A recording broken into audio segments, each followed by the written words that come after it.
Let me start with the study that made me rethink my whole approach to stress.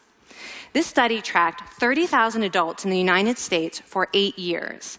And they started by asking people, how much stress have you experienced in the last year? They also asked, do you believe that stress is harmful for your health? And then they used public death records to find out who died. Okay. Some bad news first. People who experienced a lot of stress in the previous year had a 43% increased risk of dying.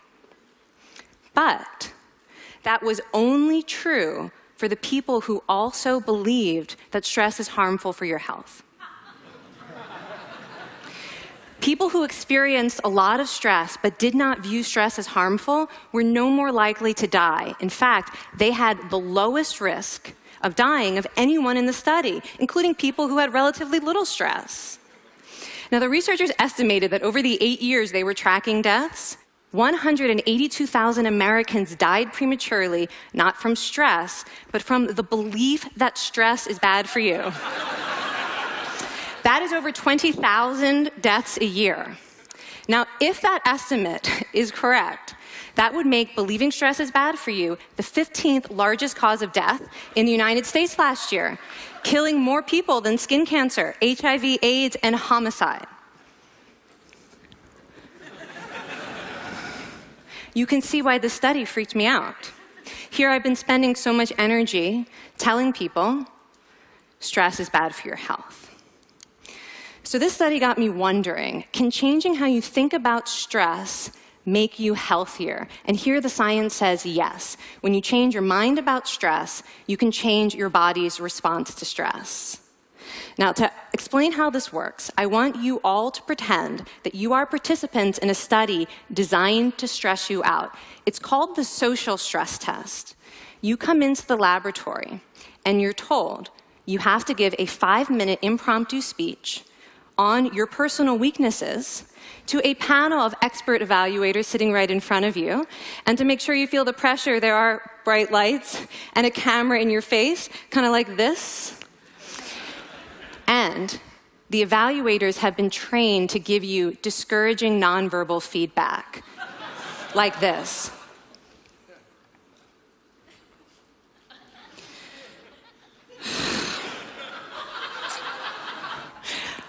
Now that you're sufficiently demoralized, time for part 2, a math test. And unbeknownst to you, the experimenter has been trained to harass you during it. Now, we're going to all do this together. It's going to be fun.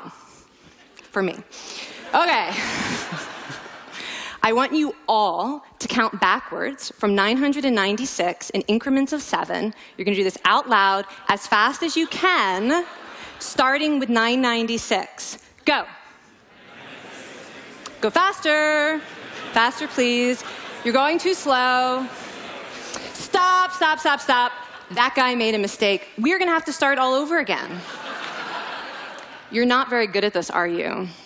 Okay, so you get the idea. Now, if you were actually in this study, you'd probably be a little stressed out. Your heart might be pounding. You might be breathing faster, maybe breaking out into a sweat. And normally, we interpret these physical changes as anxiety or signs that we aren't coping very well with the pressure. But what if you viewed them instead as signs that your body was energized, was preparing you to meet this challenge? Now, that is exactly what participants were told in a study conducted at Harvard University. Before they went through the social stress test, they were taught to rethink their stress response as helpful. That pounding heart is preparing you for action. If you're breathing faster, it's no problem. It's getting more oxygen to your brain.